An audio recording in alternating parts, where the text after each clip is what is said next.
জনাব তারেক রহমান এখন কেমন আছেন, ওনার অনুভূতিটা কিরকম? সবচেয়ে খারাপ অবস্থায় উনি আছেন। তিনি যেন আমাদের কাছে ফিরে আছেন, সেজন্য তারা গোটা জাতি এখন মহান সৃষ্টিকর্তার কাছে প্রার্থনারত পরিস্থিতিতে আছে। তিনি বারবার এই জাতির জন্য মহান সৃষ্টিকর্তা তাকে ফিরিয়ে দিয়েছেন।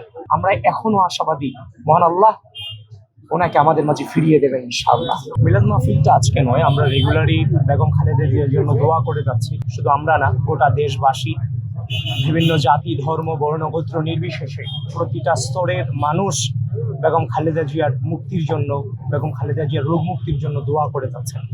তিনি যেন আমাদের কাছে ফিরে আছেন, সেজন্য তারা গোটা জাতি এখন মহান সৃষ্টিকর্তার কাছে প্রার্থনারত পরিস্থিতিতে আছে। বেগম খালেদা জিয়া জাতির সার্বভৌমত্বের প্রতীক। আমরা বর্তমানে যে সময়টা পার করছি, নিঃসন্দেহে এটা একটা এ রাষ্ট্রের ক্রান্তি লগ্ন প্রসার মোমেন্ট। বিগত দীর্ঘ দুঃশাসনে এর চেয়েও ভয়াবহ পরিস্থিতিতে আমরা খারাপ সময় পার করে এসেছি।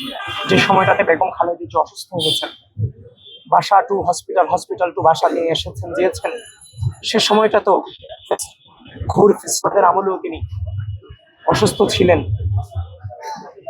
গোটা জাতি তার রোগ মুক্তির জন্য দোয়া করেছেন, যেমন ভাবে আজকে দোয়া করেছেন। তিনি বারবার এই জাতির জন্য মহান সৃষ্টিকর্তা তাকে ফিরিয়ে দিয়েছেন। আমরা এখনো আশাবাদী মহান আল্লাহ ওনাকে আমাদের মাঝে ফিরিয়ে দেবেন ইনশাআল্লাহ। আমরা এই আশাবাদ রাখছি এবং আমরা একটু দৃঢ় বিশ্বাসী হয়ে আমাদের মাঝে ফিরে আসবেন। এবং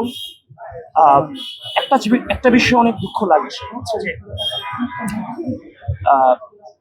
আপনাদের মধ্য দিয়ে যে প্রশ্ন করতে চাই যে জনাব তারেক রহমান এখন কেমন আছেন, ওনার অনুভূতিটা কিরকম?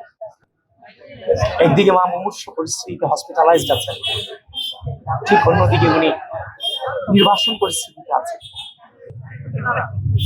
সবচেয়ে খারাপ অবস্থায় উনি আছেন। উনি নভেম্বরের শেষ অথবা ডিসেম্বরের শুরুর দিকে উনি আসবেন, এটা অনেক আগের শিডিউল ছিল। সেটাকে কেন্দ্র করে বেগম খালেদা জিয়ার অসুস্থতাকে পুঁজি করে জনাব তারেক রহমানকে নিয়ে নানান ধরনের ঘৃণা চর্চার চেষ্টা করা হয়েছে। তার নেতৃত্বকে বিভিন্নভাবে প্রশ্নবিদ্ধ করার অপচেষ্টা চালানো হয়েছে। যারা এটা করছে, রাষ্ট্রের এই ক্রুশাল মোমেন্টে, মা এবং সন্তানের সবচেয়ে ক্রুশাল মোমেন্টে যারা অন্যায় এবং জুলুম করেছে, আমি আপনাদেরকে আহ্বান করবো এই জায়গা থেকে আপনারা সরে আসেন। গোটা জাতির কাছে বেগম খালেদা জিয়ার জন্য আমরা দোয়া চাচ্ছি, যদিও জাতি দোয়ারত পরিস্থিতি আছে। আমাদের হচ্ছে যে স্থায়ী কমিটির সদস্য জাহিদ স্যার এবং Ruhul Kabir Rizvi Ahmed sir already press briefing দিয়েছেন। জাহিদ স্যার ছাড়া কোন কারো কথায় বিশ্বাস করে রাখা